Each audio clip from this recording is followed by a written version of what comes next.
Hey, c'est Fiablity, j'espère que vous allez... Je sais pas comment commencer mes vidéos. Vraiment, je sais pas du tout. J'ai pas du tout d'identité artistique ou comment on pourrait appeler ça. Je sais pas du tout, je sais pas comment commencer mes vidéos tout simplement. Donc si vous avez des idées en commentaire à me dire, à me proposer, moi je suis preneuse parce que honnêtement, je sais pas du tout comment commencer. Si je dois vous dire j'espère que vous allez bien, ou si je dois me présenter, ou si je dois dire on blase, bref. Donc si vous avez des suppositions, dites-moi.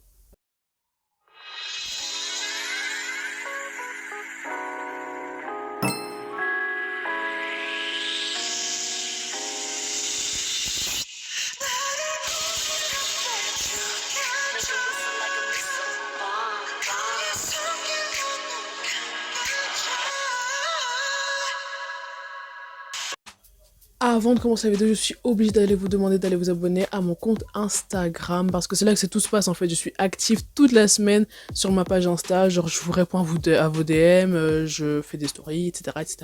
Et en plus, ben, je vous demande plein de chouettes trucs comme vos musiques préférées ou vos dramas préférés. Et en parlant de drama, il y a quelques semaines, je vous ai demandé cette question et vous avez été plein à me répondre. Il y avait eu des chouettes questions, plein de dramas en tout genre vraiment, et même des animes. Donc si vous êtes intéressé et que vous vous ennuyez un peu ces derniers temps et que vous savez pas quoi regarder, allez sur mon compte Instagram à la une, j'ai mis toutes vos réponses là-bas, donc voilà, c'est peut-être un bon petit plan pour vous tous.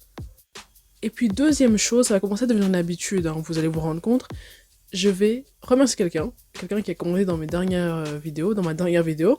Merci à toi, j'arrive pas à prononcer ton prénom, ah pardon, désolé, mais vraiment, merci à toi. J'aime beaucoup le fait que vous mettiez un peu vos avis par rapport à la vidéo dans les commentaires. Ben, ça fait qu'on a des interactions ensemble, et en plus c'est cool, ça me permet de savoir un peu ce que vous en avez pensé des informations, si ça vous intéresse ou pas.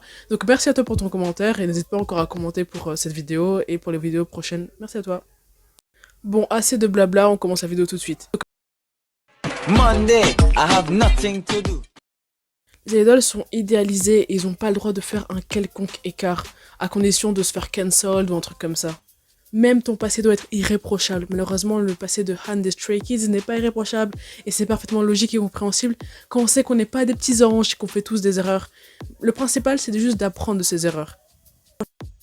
Mais donc, quand il avait 13-14 ans, en 2013 plus ou moins, bref, à ses prédébuts donc, il a fait un rap où il aurait dit le N-word, une phrase raciste envers les Asiatiques du Sud-Est, et des injures à l'encontre des handicapés. Le son sonore, donc sans les images mais avec seulement la musique, est disponible sur Twitter. Mais vu que j'ai pas Twitter et que j'ai pas trouvé le son sur internet, et ben je vais vous dire par exemple une des phrases qu'on pouvait retrouver dans la musique.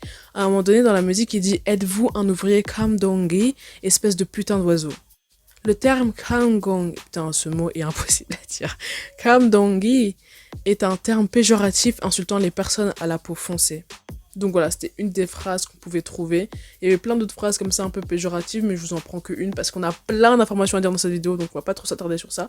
Mais donc voilà, c'était des phrases un peu limites telles que ça. Et évidemment, bah, il s'est excusé avec une lettre manuscrite, donc il a écrite, qui est disponible sur l'Instagram officiel du groupe Stray Kids. Je vous mets la lettre à l'écran si vous voulez la lire, c'est tout à votre honneur. Moi, je vous fais un petit résumé de ce qu'il a écrit, mais en gros, il dit qu'il a écrit ses paroles vers 2013 quand il avait 13 ans et que il s'excuse des paroles inappropriées, que s'il les avait écrites, c'est dans la seule pensée de vouloir rapper pendant sa jeunesse irresponsable, pour reprendre ses mots, et qu'il s'excuse d'avoir blessé tant de gens avec des paroles écrites sans trop réfléchir. Aussi, il dit que la musique est pour lui un moyen de s'exprimer et de se connecter avec de nombreuses personnes. Et donc c'est pour cette raison-là qu'il a énormément honte d'avoir écrit de telles paroles dans le passé. Et il est bien conscient que son jeune âge n'excuse pas tout, mais quand même il tient à s'excuser et à dire qu'il regrette. Vraiment pour ce scandale, je suis trop mitigée parce que d'un côté je me dis qu'il était assez jeune et peut-être qu'il avait des influences musicales qui faisaient qu'il disait oh chill, je vais parler un peu mal, c'est pas grave.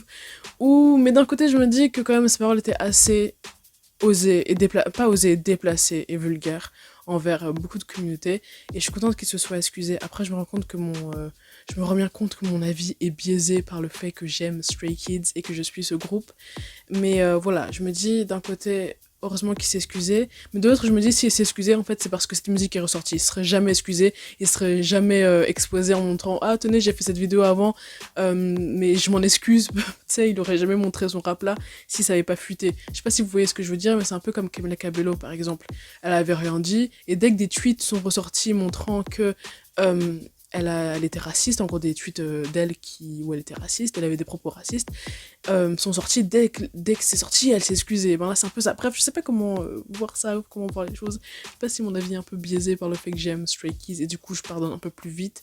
Mais en tout cas, dites-moi ce que vous en pensez. Moi je suis très très très très très mitigée. Tuesday, I have nothing to do. En gros, le deuxième scandale de la semaine, de mardi, ça concerne une membre des G-Friend qui s'appelle So-Won. Et elle a posté sur son Instagram des photos qui ne sont d'ailleurs plus disponibles.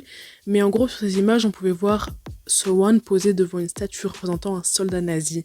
Et les fans ont remarqué cela grâce à son uniforme notamment. Et comme vous pouvez le voir, ben, elle est identique à celle du vrai uniforme nazi.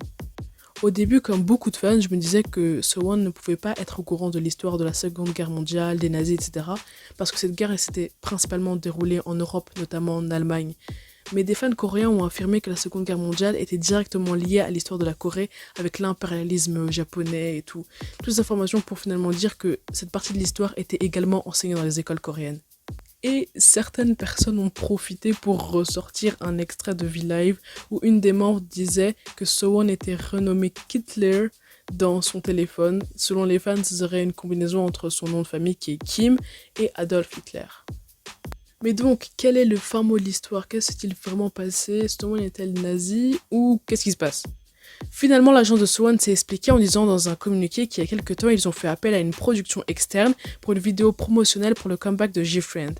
La production avait privatisé un café pour l'occasion, sauf qu'ils n'ont pas fait attention aux accessoires problématiques tels que la statue par exemple du coup.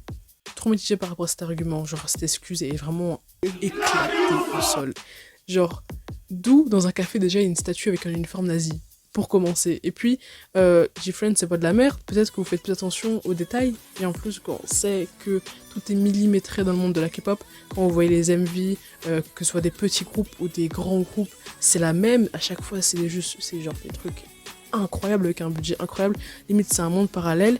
Et genre, sur un petit truc comme ça, je comprends pas. Je comprends pas comment ils ont pu se faire une telle erreur. Mais après, je me rends bien compte que c'est pas fait exprès, qu'ils ont pas voulu nous faire des messages cachés du mode. Mais bref, honnêtement, je suis mitigée par rapport à l'argument. Après, bon, je vois bien que c'est une erreur, hein, mais voilà quoi.